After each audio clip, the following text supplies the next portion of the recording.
Bonjour mes chers frères et sœurs.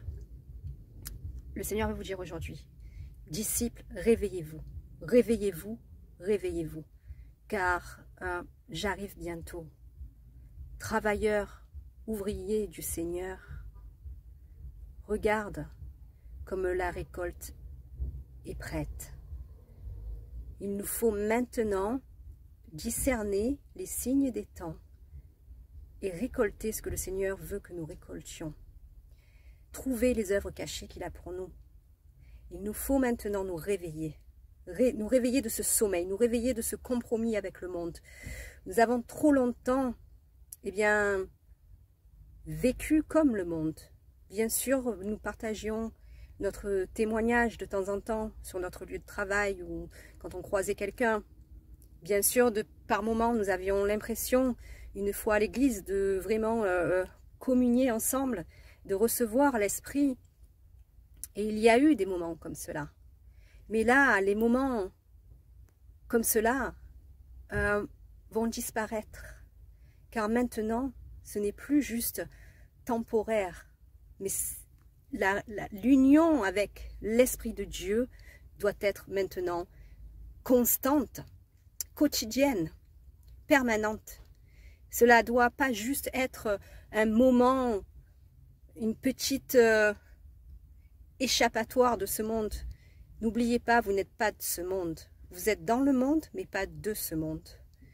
Ce qui signifie que maintenant, le monde, comme on le voit, est sans dessus-dessous.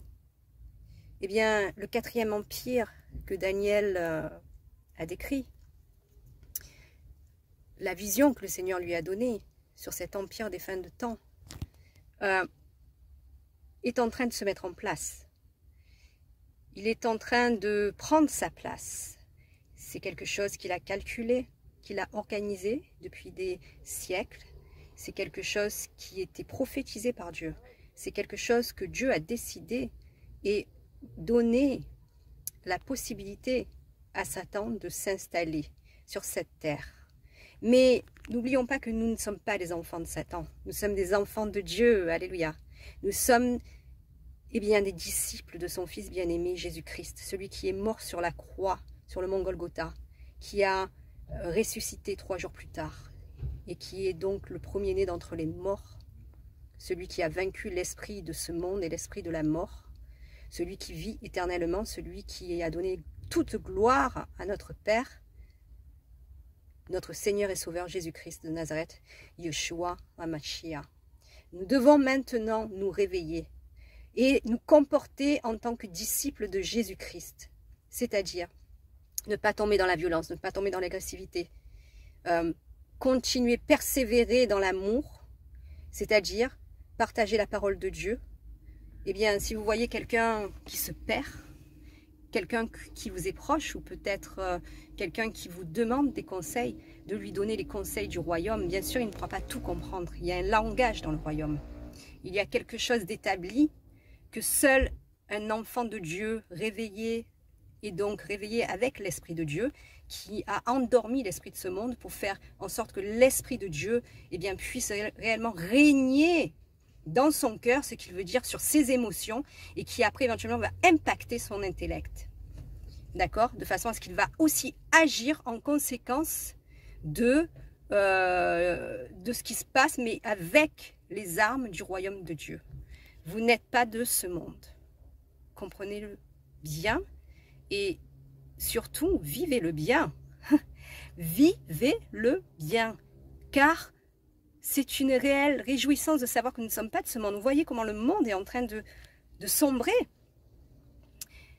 Réveillez-vous, nous dit le Seigneur. Réveillons-nous, mes chers frères et sœurs. Réveillons-nous, car les personnes sont dans les rues, militent, combattent pour leur liberté terrienne. Et le Seigneur se sert aussi d'elles et nous devons prier pour elles, parce que ça nous donne un espace-temps sur cette terre pour nous préparer, pour réellement nous mettre au pied du Seigneur et lui dire: Seigneur, mets de l'huile dans ma lampe, il est temps que j'éclaire ce monde de façon à trouver les âmes qui sont encore perdues. Le Seigneur revient bientôt, mes chers frères et sœurs, l'heure est très grave pour le monde, car il va bientôt être jugé. Mais pour nous, c'est une réjouissance. Pour nous, c'est la meilleure nouvelle que nous puissions avoir. Allez, mes frères et sœurs, réveillons-nous, car il est temps, maintenant, d'agir comme Dieu nous le demande. Soyez bénis.